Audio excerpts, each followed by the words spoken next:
Thank you. Thank you very much. This is very helpful. And let me just say something, if I may, stepping out of my role in the committee. So it's very encouraging to hear this amount and level of activity going on. I would personally urge you to do everything you can to disseminate to the public the fact of these activities, because I think it would give the public who are scared to death of this appropriately some hope that there actually are these kinds of very focused efforts. I, for one, learned a great deal just from hearing your presentations, and I've long been interested in this topic. So that's just my urging to do that. I'm going to take the prerogative of the chair and ask the first thing, but then I'll open it up to the committee, I promise. We have a rule, so you won't be shocked, where they raise their name tag and, yeah, like that.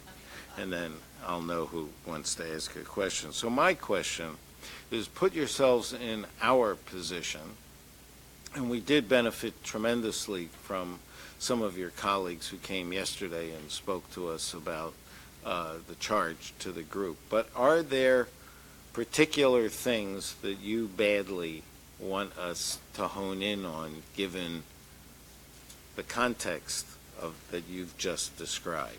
And I think some of it is obvious, and our statement of task is really extremely well done. I've been on a lot of academy committees, and often you don't quite know what they're asking you. This is pretty specific. But if there are particular things, and I'll give you one example, is a couple of you mentioned the issue about education and how important that is and how stigma is important. If there are particular things, let me give you the non-lighted opportunity to just tell us if there are particular things that you think we can opine about other than what we've all talked about. Don't feel pressure, you don't have to, but if you do, it would be very useful to us in honing our own task.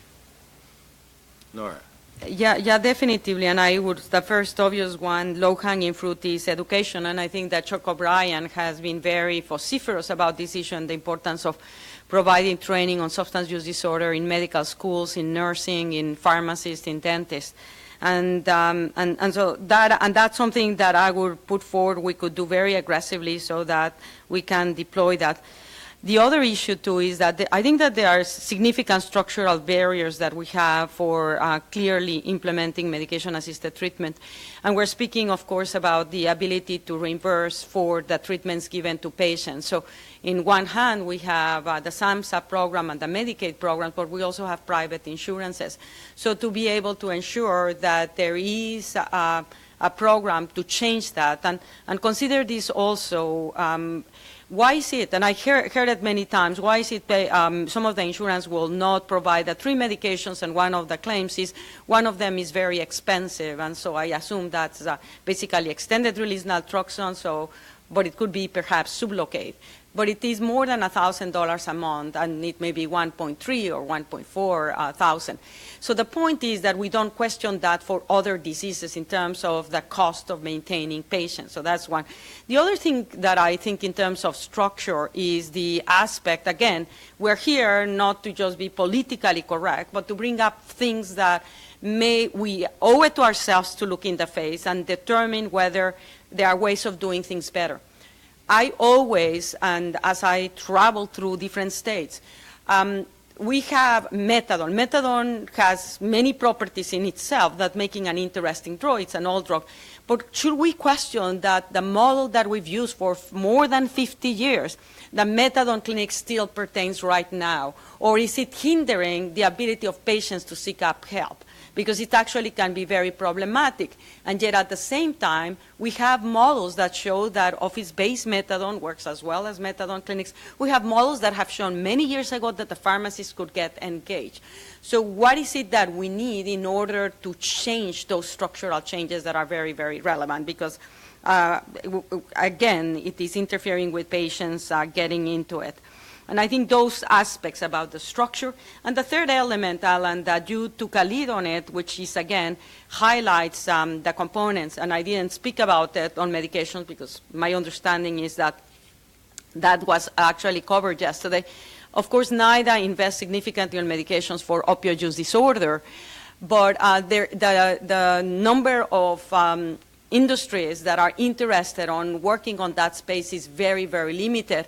And you did that study with the help with the National Academy of Sciences of saying, how can we engage a wider segment of industry to participate in the development of medications that will have even better properties, that will increase retention, that increase recovery. And that aspect, I am resuscitating, is more than 25 years old, but it's still a problem. What is it that we can do to engage industry to be much more of an active participant in the development of medications for opioid use disorder, as they are, for example, in the development of medications for HIV or for cancer? And I stop there. Great, thank you. Yeah, Judith. Yeah, thank you for that question. There are a lot of needs where you can be very helpful. First, you mentioned workforce, certainly training, but the next step after training is mentoring. So providers and new prescribers may have their waiver, their certificate, but they don't feel comfortable prescribing this medication. And so that is one reason why we use that Project ECHO model.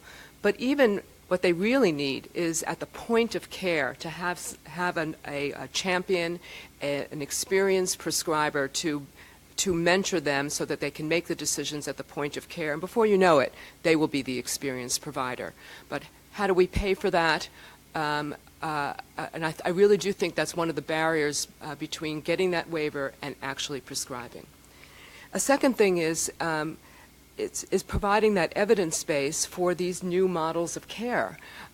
There's rather stringent requirements from our payers around what kind of evidence is needed to be able to pay for a particular new service. And so providing an evidence base around peers in primary care, or around a nurse care manager in the model, or a more of a primary care focused delivery system. That would be very, very, very helpful, because we're stuck here because we don't have enough evidence. How to scale up these models in primary care is also an issue, and also how to scale up models that have some special focus on vulnerable populations, homeless populations, agricultural workers.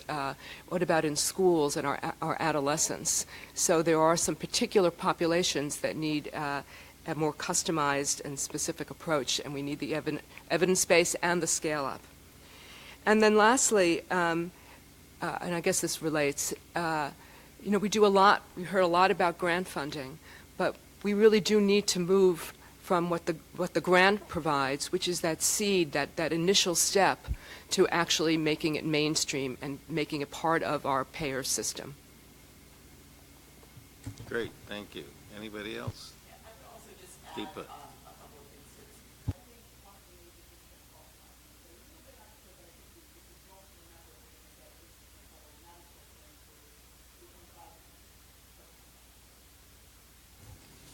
So 8.5 million Americans are living with mental and substance use disorders, co-occurring disorders.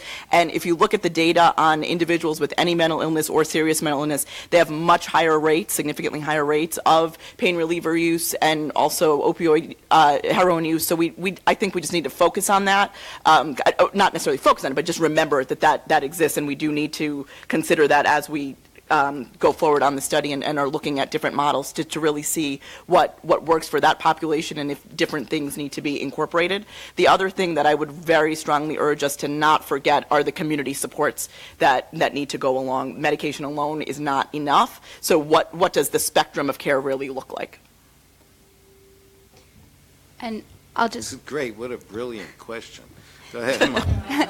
I'll just briefly add, so at CDC, we're really interested in linkage to care. I think we've learned a lot from HIV and how the public health system is really activated once there's a new diagnosis of HIV with disease intervention specialists, interviewing the person, finding other contacts who might be at risk for HIV, linking them to medical care so that their viral load is suppressed. So similarly with opioid overdose, we're really interested in how can we engage that person in the public health system at the moment that they have their overdose? How can we reach their network of people who may be injecting with them? How can we link them into medication-assisted treatment? How can we follow them through the public health system? So I think that's also something to consider.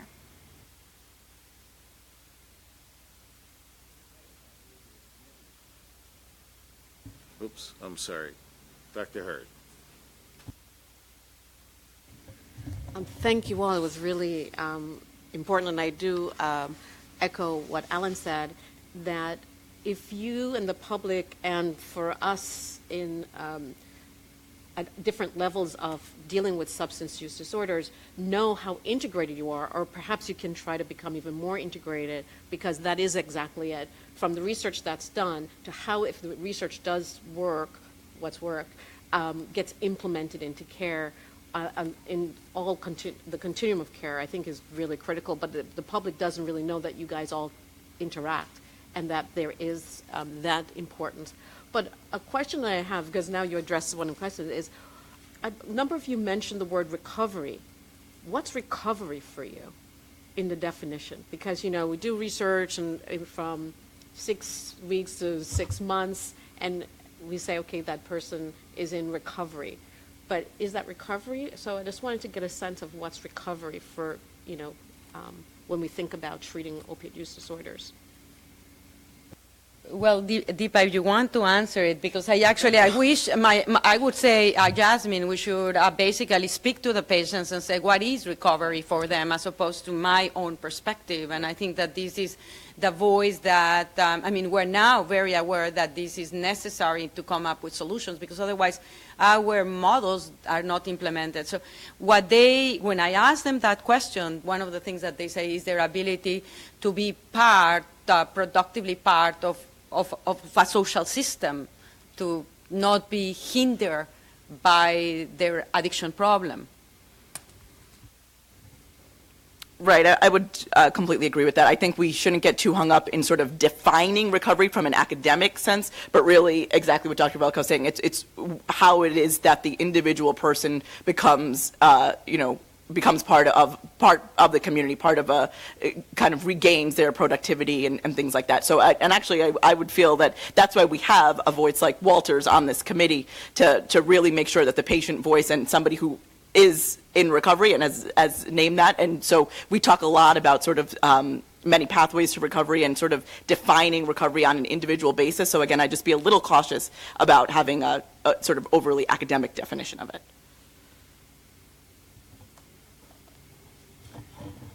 So I agree with those general definitions, but I think it gets at the need for not only medication-assisted treatment and counseling, but also social supports around employment, around housing. And health centers are, as part of it, the model, provide not only primary care, but also enabling services. But this gets at a higher level, and so we are training our health centers, again, through technical assistance and training, learning collaboratives type things, to learn how to better address social risk factors in general, but also in particular for individuals with substance use disorders. But it also means that there needs to be closer collaborations with community-based organizations, good coordination, communication, to be able to link individuals to services and then also ensure that those services happened.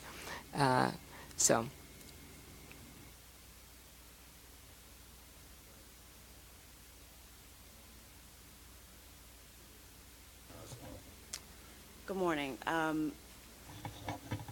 As we are tasked with finding or identifying the challenges, and this question is for everyone, but primarily for SAMHSA, we are grateful for bills like CARA, bills like HR 6, which allows more providers to prescribe medication-assisted treatment. My question is, one of the barriers that we may encounter is providers such as nurse practitioners, PAs, only being allowed to prescribe up to 30 patients, for 30 patients, and the fact that other providers like midwives and CRNAs are only authorized for the next 5 years. So if you can address how we're going to mitigate those issues. Sure, thank you. It's a great question. It is something that we've been looking into. One of the things, though, as I mentioned earlier, we have about 60,000 waivered providers. And again, if even half of them were serving close to their limit, we wouldn't have an issue. To include some of the people with lower limits. So we are keeping an eye on the limits. We are working to see whether or not limits need to be adjusted. At this point, it does not look like the cap is the issue. It does not look like that's where we are. We are very pleased that that HR 6 does expand the pool of providers that can prescribe. So we will be working to make sure that the additional sort of universe is engaged and making sure that they have access to data waiver training and issues like that. But as I said, we are definitely keeping an eye on it and making sure, again, at this point, the cap does not appear to be the issue. Anybody else on the panel? Huda. Yeah, thank you, everybody. I found this extremely helpful and encouraging, actually. So I have a bunch of little questions I'll ask until the boss here stops me. So I'll start by asking about adolescents in particular. I was wondering if there are any specific programs that in any of your agencies that are aimed especially at that age group.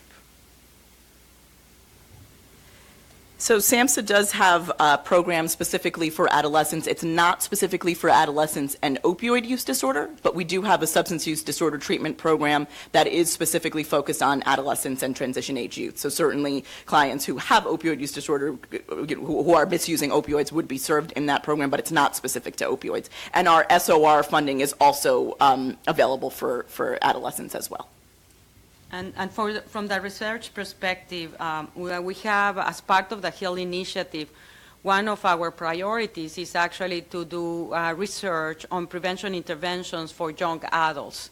Because all along in the substance use disorder continuum, most of our prevention has been in childhood or adolescence, and that transition of adolescence, young adulthood is actually a big gap. And if you look at the epidemic of the opioids, you see very low levels of opioid use in adolescence, and then it escalates promptly at age 18 to age 24, 26. And so that gap is an area that we are focusing for research, developing models. And we're taking advantage, again, of prevention interventions that relate to the healthcare system, because you have an opportunity of making and screening it there. In communities and schools. And the third one has to do with the justice setting, because young people and late adolescents that end up in that setting are at much greater risk. That's one. The second area of focus for us has to do with what are the optimal treatment interventions if you have someone that is an adolescent. And the only data currently available for randomized clinical trial for the use of medications on someone with an opioid use disorder is for buprenorphine for individuals 16 years or older.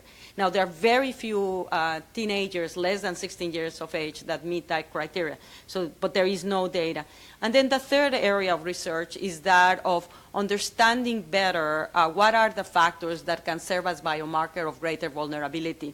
So just as we have so we launched the ABCD study to look at individual developmental trajectories on kids that are 9 to 10 years of age as they transition into adulthood. And we've recruited already close to 12,000 kids. We basically completed imaging on the first set, and they're being followed prospectively to understand ultimately which are the kids that are going to be experimented with drugs and which ones with opioids. So that's from the perspective of research and science. Awesome. Yeah. So health centers, many health centers have school-based health centers, and we also fund this school-based health center program. And that model that I spoke to in terms of integrated behavioral health and primary care is a model that has been incorporated into many school-based health centers, whether it's by having an on-site behavioral health provider or whether it's through telehealth, back to maybe the home health center. That model is increasingly being implemented. But in addition, school-based health centers are recognizing that the trauma that children and adolescents who may not be themselves affected or involved, have substance use disorders, but the trauma that they're experiencing as a result of their parents and grandparents having substance use disorders. And many of them are implementing certainly trauma-informed care models, but also resiliency programs and other types of support programs for children affected by substance use. Okay, I'm going to yield because there's so many, if we have time.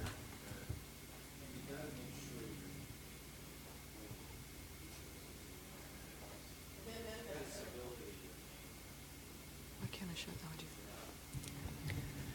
that? So thank you. It's really informative what you all are saying. I want to build on a couple of comments. So, I've heard continuum of care and integration of care and having structural changes. And so one question is, we have two really completely different systems of care in terms of opioid use disorder, right? So SAMHSA over here and sort of primary care in another place. And so I'm wondering if you can speak a little bit about how these two systems in the future are going to be working together. So that's, to sort of integrate patients as they go through sort of really two different systems. That's one question. And then on a different topic around, it's really encouraging to hear about waiver training being incorporated into medical schools. That's really wonderful. Are there efforts to expand that so that residency programs get experience, clinical experience in terms of treating opioid use disorder and thinking about that as a competency, particularly around the primary care residencies or the psychiatry residency programs? So let me answer your first question next. So it was, your second question first. So on the residency program, so one of the things we wanted to definitely start with was the medical schools. It was a small amount of money that we put in, but we got a lot of interest, and part of that interest was exactly that question. Can we also do this in our residency programs and fellowships and things like that? So we are looking to expand that. Again, this is sort of done just within SAMHSA's regular, it was done within SAMHSA's regular budget this year. We didn't have a specific budget for it, so we started small. HR 6 does authorize a little bit of a larger amount for it, so that is what we are looking at. We've also been in conversations with HRSA as well as CMS talking about residency slots and other types of expansion for that. So we are definitely looking at that for sure. And in terms of the primary care integration question, I think we are, HRSA and SAMHSA do work very closely together to ensure that so I don't want to oversell what we do. The systems are separate, and they're funded differently, but we do have a lot of integration and a lot of coordination to make sure that we are, again, coordinated with the services that we're providing. The other thing that SAMHSA is doing recently is we have just started funding the Certified Community Behavioral Health Clinics, where that really is truly a model of integrated care, a one-stop shop for mental health services, for substance use disorder services, and for physical health care services. CMS has put in a fair amount of funding into that as well. So that's another demonstration program that is ongoing right now in terms of integration of services. So, you wanted to add? Yeah.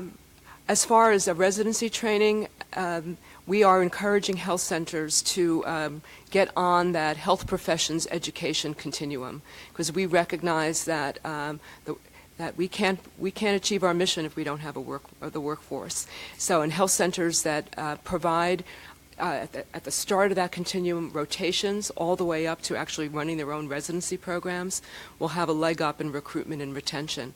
And you heard how health centers that are doing those rotations are incorporating medication-assisted treatment into their training. And they'll be doing it, again, they'll be learning about medication-assisted treatment as part of primary care. So that's one thing.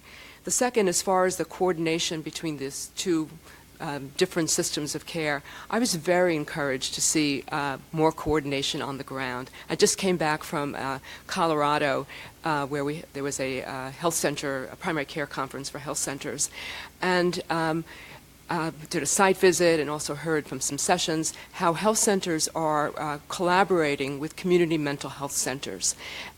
And they do it in multiple different ways. In some cases, the Community Mental Health Center, which is SAMHSA funded, actually sits on site in the same building as actually on the same floor as the health center. In other cases, they provide the behavioral health providers that are embedded in the primary care teams. And then in a third case, these communities have come together and have thought about all of their resources and put together a whole continuum that includes kind of a hub and spoke model that includes the community mental health centers and the federally qualified health centers as part of that whole care continuum. So it's very encouraging. Good. Okay. Walter.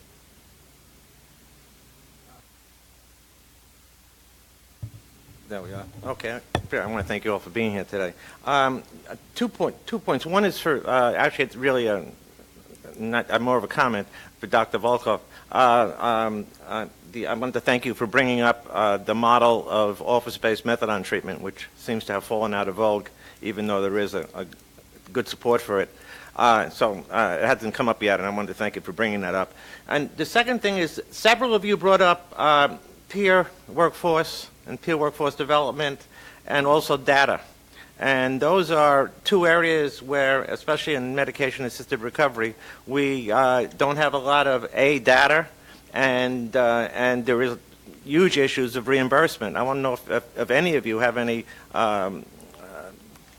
ideas for or campaigns on for collecting data in the area of medication-assisted recovery, and then, as you brought up, the reimbursement for the peer and lived experience workforce. On the data piece, one of the things that we have incorporated into our SOR program is a more extensive client-level data collection. So that is going to be required of not just the treatment providers, but also the community-based recovery providers that are involved in that system. So what our hope is that will yield a very robust set of data in terms of, and you're familiar with the data that are collected in that. It's really, there'll be client-level data collected on things like substance use characteristics, employment status, housing, criminal justice status, social connectedness. And one of the things that we are hoping is that then we will then be able to use that data to really help sell sort of the need to start paying for these services at a higher rate. That's the idea behind, one of the ideas behind collecting that data. And NIH, as part of NIDA, as part of the HEAL project, is basically will be starting a registry to enable us to collect data longitudinally on all of those individuals that are given medication-assisted treatment to try to determine the variability that exists, as well as their trajectories, and that in and of itself may help us also guide to that very difficult question. I mean, at what point should you consider tapering off someone from medication? What is the level of return and stability that's necessary for that? So this is one of the projects that we will be launching. And for our CDC research study, it does include site characteristics. So what are the characteristics of the office location, including the peer support?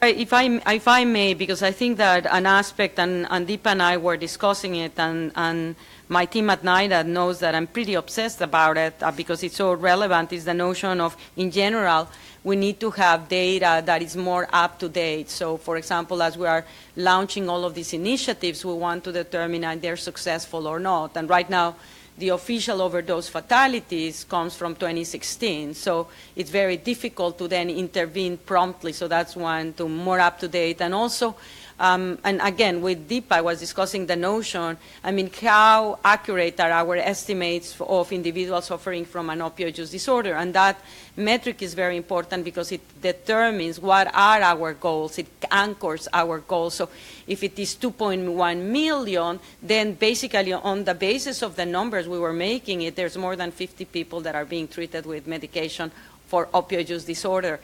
But those don't consider the ones on the justice settings, and they don't neither consider in the continuum of the opioid use disorder. It's just opioid use disorder, and it's no element of severity. And I think that we need more granularity. Okay, let me just mention, I've got Colleen, this David, Tracy, Kathy, Scott, that David, and then I've got Huda in the wings, because she didn't get... There'll be time. We'll make time. Okay, Colleen. So I want to echo Dr. Leshner's thanks for the clarity of the statement of task. And I had a question related to it, also related to our charge, but also connecting to all of the work that you're doing in your agencies. And that is related to outcomes and what constitutes successful treatment. And some things are obvious, I think, overdose death rates, uptake, continuation, recovery. But as we know, the opiate epidemic has touched many different spheres of our lives. And so there are, I think, some less obvious outcomes. Family reunification is one that I would maybe offer up to the extent that the child welfare system has been profoundly affected. Recidivism, housing transitions. Can you speak a little bit about, both in the context of our charge and the context of your work, the outcomes related to medication treatment? Thank you. Sure. For our CDC research study, we have several outcomes that we're looking at, and I'll just name a few. Employment status, number of counseling sessions attending, number of diversion incidents, rate of positive HIV tests, access to primary care medical treatment, access to reliable transportation, positive birth outcomes among women who have substance use disorder, just to name a few. There are several. Yeah, and I actually going to go. We did a request for information from patients that suffer from an opioid use disorder, their families, and their Medicare providers, to ask the question, what is it that you would like us to look after with in terms of success rates, and what are the needs? And again, many of the points that were just made by Molly were brought up, but there was one that actually resonated, and it pertains to your question, because it was so frequent, and says we need much better education for the families about the disease of addiction, about all the medications, because they don't understand it properly and or are not able to provide that level of support. And again, this from the research perspective, this is an area that we have engaged as it relates within the context of prevention. So prevention programs engage the family. But I do not know of any particular initiative where we have basically brought in the family as an active ingredient in the treatment cascade. So I cannot, I mean, so these requests for information coming from the patients made me aware that we have a gap there.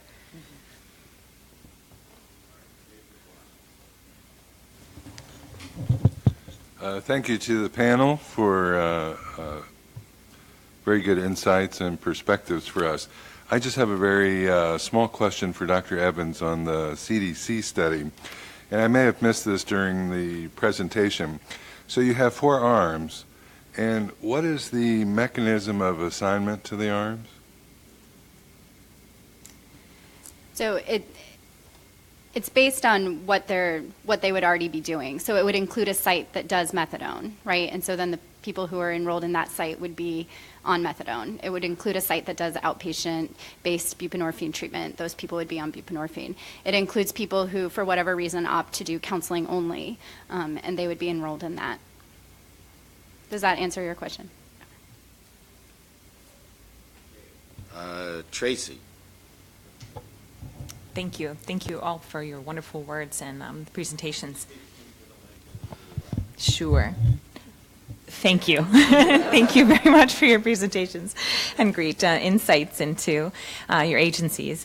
So I had two questions. One very specific for Dr. Steinberg with respect to the data that you presented with a 65% increase in the number of patients on MAT in community health centers. I'm wondering if you could speak to the actual numbers that you're speaking that refers to. And then I had a broader question. A number of you had shared about efforts with law enforcement and law enforcement's role perhaps in access to treatment. I'm wondering if you could speak to your perceptions of how law enforcement's role is changing and how they may be able to support medications for addiction treatment, whether in initiating these treatments, retaining people in care, and programs that might help on post-overdose outreach, for instance. So the numbers for medication-assisted treatment, the number of patients receiving treatment increased from 39,000 in 2016 to nearly 65,000 in 2017. And the providers eligible to prescribe increased from 1,700 in 2016 to nearly 3,000 in 2017. Right? And as far as law enforcement, I think that is gets to, and as it relates to our grantees, that really gets to the continuum of care and linking people into care.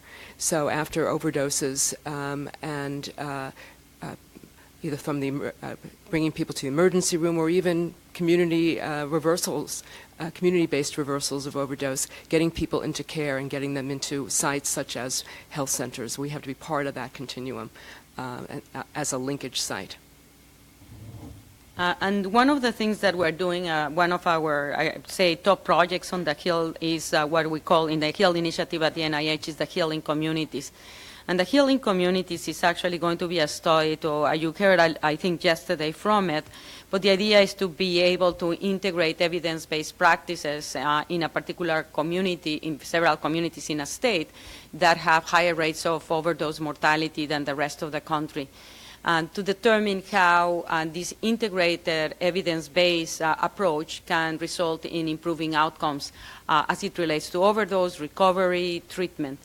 But one of the other components of it has to do with, we know that these states or these communities that are very hard hit have developed or have been forced to come up with solutions that come out and emerge from the community. But the evidence is not there for effectiveness. So we want to generate a system that allows us to rapidly generate evidence base so that those community practices can then be exported into other sites. And one of them is, of course, these activities that are emerging where the police or the fire departments are becoming engaged on sending the patients for treatment or intervening them when they overdose to linking them to care. And so we are trying to take opportunity of that and of those efforts in such a way that they can be transferred in a way that, first of all, document what are their benefits and then transfer in a way that is effective.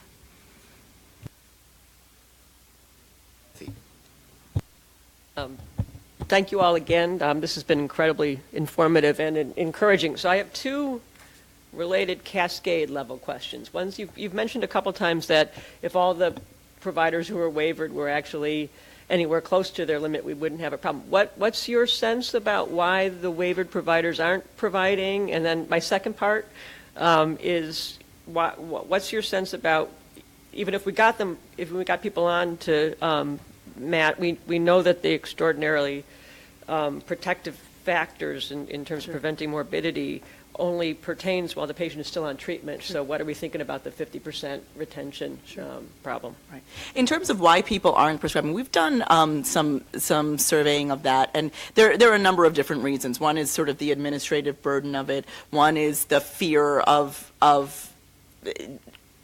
DEA and other types of regulations that may come into play if people start prescribing. Another is really just stigma. So we've had a lot of, so we're trying to do a lot of education around this, and also sort of the mentoring idea and hooking people up with people that are prescribing and are treating clients so that people see that it can be part of the regular way that people just practice medicine. So we are trying to encourage that. But so in a small survey, that's what we have found. Those are some of the reasons that people have not. And in terms of your retention question, absolutely. I think one of the outcomes, there was a question raised about outcomes earlier, and in terms of length of stay and treatment, retention, treatment completion, I think that is going to be something that we're looking very closely at to see what leads to greater lengths of stay, what leads to more successful treatment completion. We're going to be looking at that in our programs as well. I had mentioned a few of those barriers, but a couple of others are concerns around diversion. You don't want to be a party to diversion. I mentioned about team support, that they really feel like they can't do it on their own. They need to have it, especially that care manager type support. Very, very important. So those two in addition. And from the perspective of research, one of the aspects that actually we are focusing to improve retention is how do you make patients compliant for taking medications that you have to take on a daily basis, is to make it easier for them not to have to make that decision of every day they have to take their pill. So we've been prioritizing the development of extended release formulations and working with pharmaceuticals in order to bring those products into light. And as you know, we have, the success from Sublocade, which was approved last year. Braeburn is working with 2 formulations for buprenorphine, one week, 1 month. And we work also with a 6 months formulation of buprenorphine. Unfortunately, it's very low dose. And what I'm actually trying to figure out, and I was very curious for the list of the FDA, because overall, I think that we have sort of neglected methadone just because methadone is there. And there could be, there's no extended release formulation of methadone, and that could make it easier also to bring these medications into the office-based clinic. So it's easier for the patients to comply, but it's also much easier for the clinicians to oversee someone that requires medications once a week or once a month.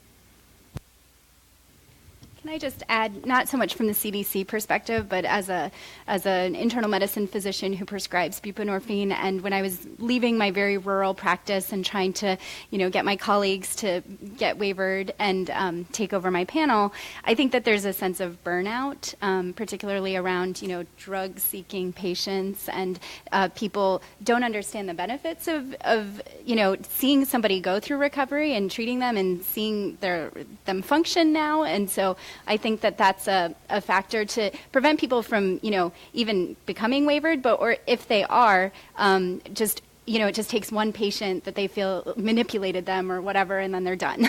So that's more of a personal anecdote, though. And I'm going to intervene here because, again, to me, you are in a unique position to help us move forward. And one of the things that has been extraordinarily frustrating for me, seeing even in this crisis, is how much stigma they still relates for medications. And on very, very high levels, I see here, but it's an agonist. It's an opioid agonist. But it's an opioid agonist. It's a drug. So wouldn't it be better to get something else? And I think that the notion about what is it that we can do, what is the way that the information should be presented so that we remove that stigma for medications. Let me apologize for the retinograms you're all getting up there from the sun. I don't know how to fix it. We might be able to come up with blindfolds. It does go away, but you may be long. If you move to the other side of Dr. Volkov. Or if you want to move over next to Dr. Volkov or closer to Avula. Judith, you're next. You're going to get, your eyes will be tested shortly. Okay. All right. Scott. Thanks a lot. This has been very informative. And Dr. Volkov's last comment sort of leads into my first question, which is, given the need given the lethality of this process and the need to get the people who are affected to engage in medication treatment, what about funding research or or what should we know about other chemicals that are used, other agonists, opioid agonists that are used and have an evidence base in other jurisdictions? You mean, is your question in terms of other opioid agonists? Well, we're interested on other receptor targets for the treatment of opioid use disorder, and in particular, while all of these medications have been targeted for their binding to the mu-opioid receptor as agonists or as partial agonists, and now we're working into the concept of a bias agonist, a medication that may stimulate it. We're also looking at the other receptors, and particularly relevant is the kappa opioid receptor, and actually work from Jasmine Herb by your left side, actually, many years ago showed us that there is an upregulation of the kappa dynorphin system, which is associated with very aversive responses. So in animal models, if you block that response, you can actually prevent relapse. So we are working with that. But from the perspective of treatment, we also have different lines of research work to develop medications for opioid use disorders that are not based on the opioid system itself, that target neurotransmitter systems that modulate them, like the cannabinoid system is one of them, or the dopaminergic system. I'm just a simple clinician, so I'm asking, to be frank, I'm asking about diacetylmorphine-assisted treatment, hydromorphone-assisted treatment, sustained-release morphine treatment, stuff that actually has an evidence base already. Yeah, I know you should have been more direct, or actually, in some places in Europe, they give heroin to treat heroin abusers, and they do it in patients that don't respond to other medications, and they basically state that their outcomes may be better. But it is very limited, and these are very, very severely sick patients, and when there has been a monitoring of the physiological responses on those patients at the doses of heroin that they require, they basically become extremely hypoxemic. And so I think that it is the notion about, that's why I brought up the concept about the severity at which the patient lasts. And if you have a patient that does not respond to proper treatment, and proper treatment also indicates not just that you give them buprenorphine or methadone, you give them the proper doses and support system that they need, then that's a different question. But I don't think that we've arrived there. The reality being is that both, curiously, much less known, but methadone has unique properties that distinguish it from those of morphine or heroin that makes it less rewarding. And buprenorphine, by being a partial agonist, have beautiful properties. And I was taking the shower this morning, I said, oh my God, we already have the data. Many years ago, it was shown, because it's partial agonist, you need to occupy all of those mu-opioid receptors, and it binds very tightly. So it means that if you get something like fentanyl, fentanyl has no way to go. So you have a medication that could prevent you from becoming actually overdosing. If you are on morphine or heroin, you will not prevent that. You could actually amplify the effect. So I think that in view of that, my perspective is, where do you focus your efforts? We have limited resources. We have a crisis. We need to move rapidly. So we are betting on the medications that have the best properties. My second question is actually, Dr. Roca, you mentioned kratom, a meeting on kratom? No, craving. I was. No, I apologize. I was blown away by that. So that makes a lot more sense. Yes, I was far away from the mic. I apologize. Okay. Craving. All right. I was just going to be very curious to hear what data you were going to present on that. So, okay, that's all I got. And as soon as you mentioned it, the rest of us got really I was excited. just like, okay, David. Thank you so much. It's an honor to hear you, and very happy you're doing what you're doing. So thank you so much. So I want to ask an easy question about stigma. I'm also a person in recovery, and so it's still, in this setting, it makes me a little nervous to even admit that, right? Although it's on the Google, if you look. And so my recovery friends, we talk about that. Like, why is it? What can we do about this thing? And then we get in these settings and we talk about stigma, and I think in a different way. And so you just talked about stigma, about a specific thing about prescribing. So it's like this targeted stigma. And so help us understand, are there past diseases, and I think there are, that there was a lot of stigma. Who did it right? Where are we going to find this literature? Help us. Yeah, no, and there's a lot of, many diseases. When I was a child growing up in Mexico, I remember that people will come into your ears and say that she has cancer. So cancer was highly, highly stigmatized. Then that was overcome. Then we have HIV, highly, highly stigmatized. We're still stigmatizing mental illness, but it's improving. And obviously, we're still stigmatizing addiction. And so definitively, what was it that has worked? And this is something, again, that people have to feel comfortable about it, is not making it silent. I think that the fear of speaking up is actually that what contributes to that stigma. Because if you are silent about it, it means that there must be something wrong that leads me not to speak up. So it is one of the components that broke the stigma with respect to HIV and has started to break it, certainly in some of the mental illnesses. Yasmin. I hadn't dared in the beginning to ask more than one question. I didn't realize we could. No. But Huda, she's the trendsetter, so it was great. A question that I wanted to continue with was about, one aspect of stigma is more medications, where having more pharmaceutical companies, as you mentioned, get into this, so that there are even advertisements on TV and people are not, bipolar disorder, depression, our society is much more open to that. You see everything on TV. But this comes to Dr. Roca. The AIDS epidemic, a lot of the stigma went when there was this concerted effort of developing new medications and fast track. The urgency, to me, doesn't seem, in one sense sometimes, and to other people who have spoken to me, to be there for the same thing of fast tracking new medications. Yes, the existing ones are underutilized, and we need to, do something more about that.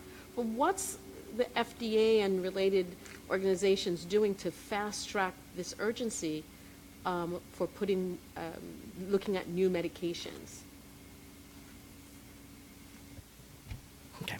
There's definitely is an interest in helping pharmaceutical companies who come to us with new medication, a new receptor, a new clinical trial design. We definitely have communicated to them that we are open for meetings to discuss with them. We do have programs with respect to expedited evaluation programs. One of them is you may be alluding to fast track designation. Is that what you were describing? Or whatever designation that maybe needed to be new for this particular epidemic, because I just think every day we're saying over 100 people are dying, yet so we're very complacent about that. There's not an urgency. Right. So let me describe just real briefly a couple of the programs that we do have from a regulatory perspective to try to expedite the approval of products. One of them is fast track designation, and what that means that a company can come in with a product. It could be at any time in its development. It could be based on primarily non-clinical or clinical data that they may have, and what they have is fast track designation that indicates that the product may have benefit. And what that allows for them to do is to have increased meetings with us. It also allows them to have a mechanism whereupon when they submit their application, ordinarily an application has to be complete, soup to nuts, but when they have that type of designation, they can submit what they have available so that we can start reviewing it in time. And then when the last piece comes in, that's when the application is completed, and then hopefully there'll be a shorter amount to be reviewed. So that would be fast-track designation. There's also another designation called breakthrough therapy. And again, companies would provide information as to why they should be considered for that. That one would require that they have some clinical evidence that they have an advantage over existing therapies.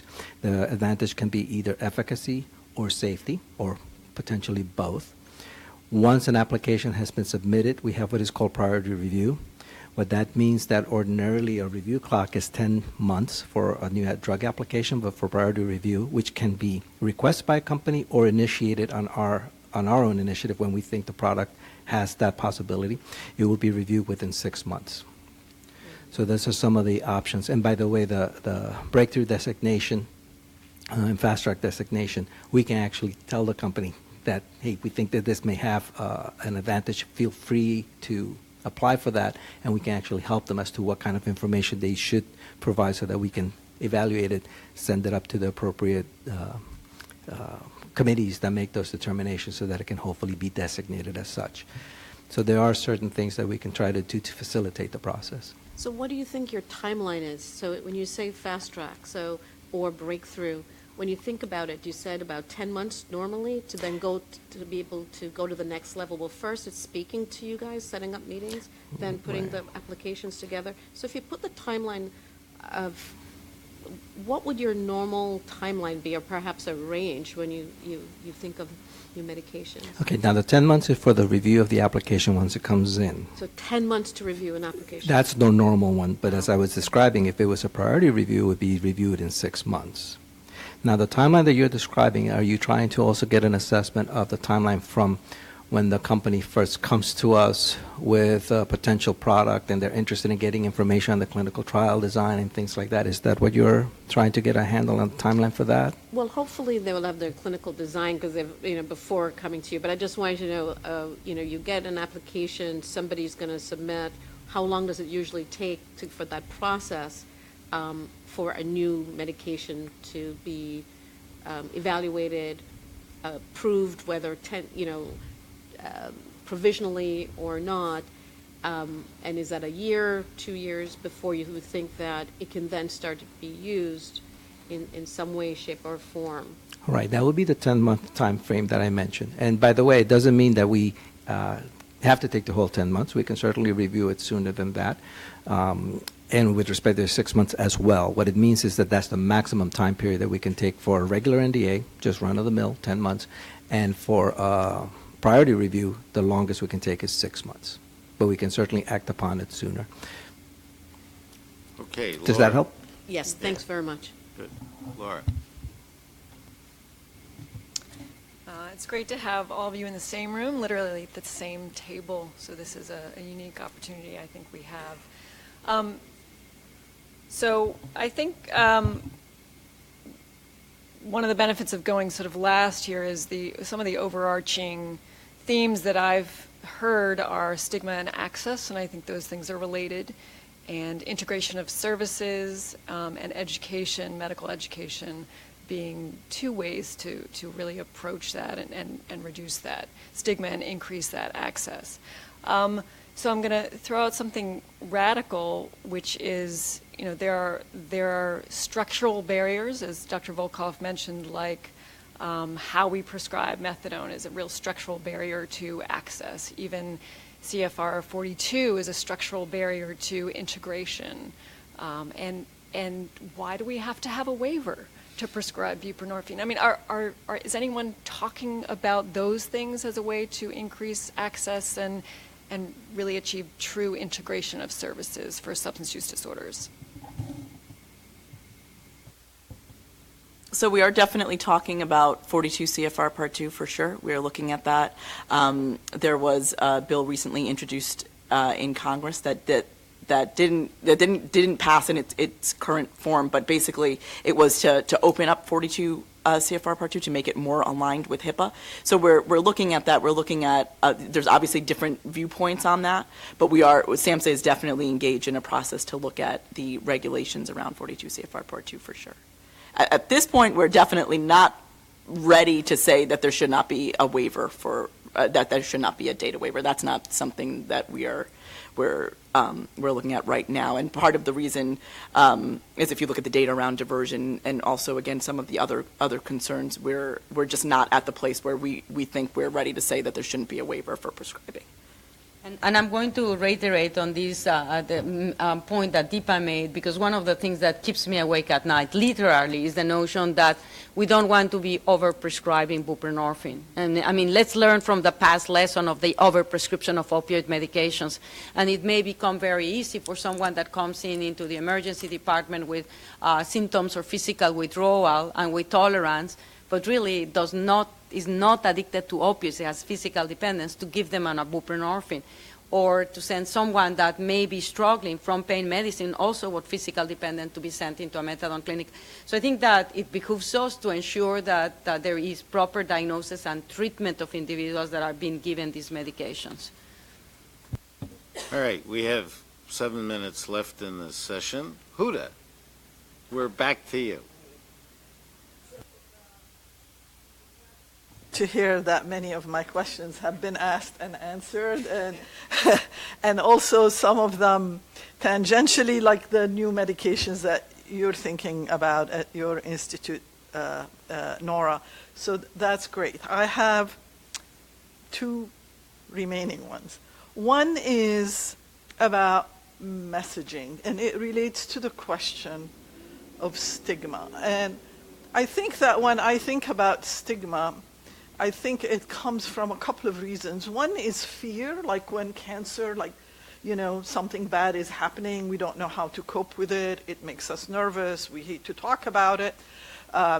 We don't know how it's going to affect us, so if somebody is bipolar, you don't know how they're going to behave, are they, you know, etc., or schizophrenic. So that's one kind of factor in stigma, when we don't know how to we're going to respond to the person with the illness. And I think the other is whether you think the person had a hand in it. And I think that that is what makes alcohol and substance abuse disorders particularly stigmatized, because we are blaming the person, at least implicitly, even if people are paying lip service. And I think that part of this comes, so this is my opinion, I know I'm not talking for the committee. It's a question. And the question is, can we use our knowledge to reframe all of this about the brain biology, about the impact of drugs? And because also that is going to translate into how we explain the value of other opioid drugs as a treatment modality. So there is something there that I feel like somehow as a community of scientists and physicians and researchers and so on, we need to grapple with this issue that is kind of an elephant in the room. I agree with that, and I think that it would be very valuable, again, as it relates to recommendations about what is the narrative that may be useful, or what is information that we don't have that would be helpful on changing that stigma. I do resonate with the other, I think it's Jasmine hinting to it, which is the notion of, to me, from the inception, if we were able to show that medications have a beneficial effect on addiction, that would do wonders for the stigma. I because agree. then you can actually integrate it better into care. But yet it hasn't been enough, Uda, because even though we do have medications for opioid addiction, it's still, as you say, is highly stigmatized because of the whole sense that you are actually responsible for what's happening to you. And what I was mentioning earlier is the piece on the New England Journal of Medicine questioning it, that addiction is a disease, and which is basically by implication the sense that you can get out of it on your own. Yes, exactly. Which, unfortunately, I mean, I'm sure some people can, but some will die in the process. Right. And I think that what are the messages that we are missing to make these type of comments still appearing in something like the New England Journal of Medicine? Right, and so, you know, and related to that is the fact that sometimes even the ads backfire. So I remember a study from the University of Michigan that showed that whenever people went to high schools and said, I used to be an addict and it was horrible, that a lot of this, the kids took away from it, but you live to tell the tale. And if it's somebody famous and glamorous, that sometimes has just the opposite effect. Right. That, you know, it's glamorous to take drugs and you can survive it, which is not the conclusion we want. So how we even do research on what is the right communication about addiction in general, about this drug treatment, seems to me like something that, because I heard messaging as part of your portfolios, and I would be interested in knowing whether we know what works and what doesn't and what even might backfire. Right, and one of the things that I think in particular with treating opioid use disorder is a very unique aspect of the stigma is people on medication-assisted treatment have a certain stigma even among the recovery community, that they're somehow cheating because they're taking a medication, right? So that also, it's a different type of stigma that's also associated now, even once you're in treatment, right? Right. So we also have to think about that as a very sort of unique aspect of treating this particular disease. But I think absolutely the understanding that this is a disease in the way that anything else is, right? I think that messaging does have to come out, and I think